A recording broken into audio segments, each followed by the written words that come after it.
This next young lady, I'm just going to let her introduce herself because she'll do it. She is currently a teacher. I believe she is. I don't know. She hasn't resigned, but she just put a little stay there for a moment. She's at class in SAS middle school. Amen. And I believe some have said something like she's just a teacher. Isn't that a horrible statement to make? Just a teacher. So I would ask that she would prepare to come in the person of Jena Nelson. I would just ask her to touch on what you want, but two things, woke and indoctrination, those two things, and you just be yourself. Come on over. And for you all to know, both of these are leading in many polls in their respective races. Good morning. Thank you all so much for having me. Thank you, Dr. Scobey, for the wonderful invitation this morning. My name is Jena Nelson, and I am running for State Superintendent of Public Instruction to follow my great mentor and friend, Superintendent Joy Hoffmeister. So just to tell you a little bit about me, I actually grew up in a very small town called Broken Bow, which I hear is a very popular destination. But when I was growing up there, it wasn't a place where people wanted to go. It was a place where people were trying to get away. It was a place where people like me grew up in a lot of poverty, a lot of abuse, a lot of fear.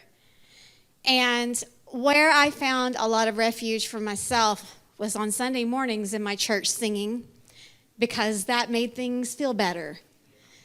That pain was alleviated by the power of music and by the power of God. That's where I found my protection. And so as I grew up, I found that my path just kept leading me to people who were willing to take a chance on me. One of those was a teacher who saved my life. And so as Dr. Scobey alluded to, when we hear the words, just a teacher, the first thing I want to say is the man who was just a teacher to me led me out of a pathway of trauma to a pathway of hope, who showed me another door. And then as I get older and I have my own children now, I have two, one's in college, thank you for that. And one's in middle school, so keep praying for me on that. I remember that we've all been led by a great teacher. We are all being led constantly by the great teacher. And so as I'm going across and I hear all these people say all kinds of things, not just that you're just a teacher, but maybe you're woke or you're indoctrinating children, here's what I would want to say to them. I woke up one day and I saw that kids were hurting, and so I became a teacher. And I understand that there are people who want to use that word, but they don't understand that they've appropriated that word. They've taken this word and used it as a weapon. But we are awake to that now. We see what they are doing.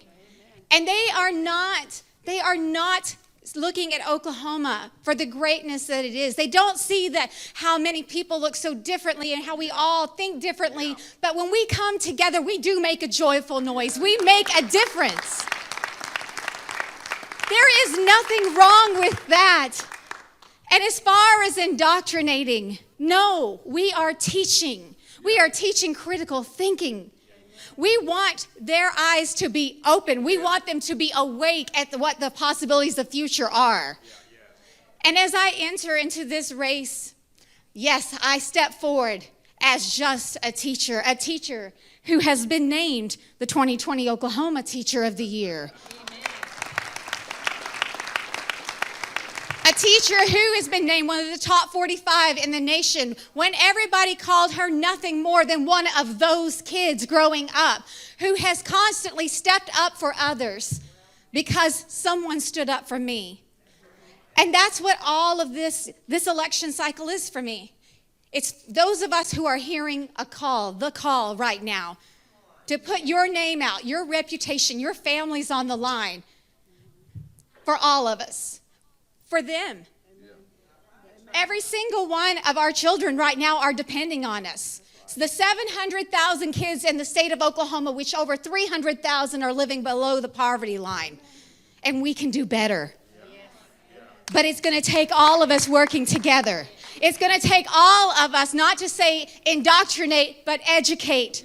But we're not just woke, we're awake. We know what's happening in this world, and we're willing to stand up right now. And so as I go across, I'm going to keep taking. I'll take those slings and arrows because all of our children are worth it. I was worth it. And our educators are worth it right now. So I humbly thank you for this space to talk to all of you today. And I welcome all of you to my space. My husband right now is very sad. He lost his soprano at church this morning, but that's okay. But thank you so much for the invitation. Share with us just quickly about the books in the next 3, 4, 5 years. What will happen?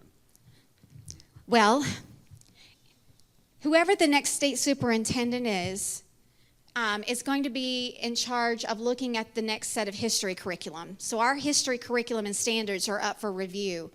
So they get to decide whose history will be shared in the state of Oklahoma.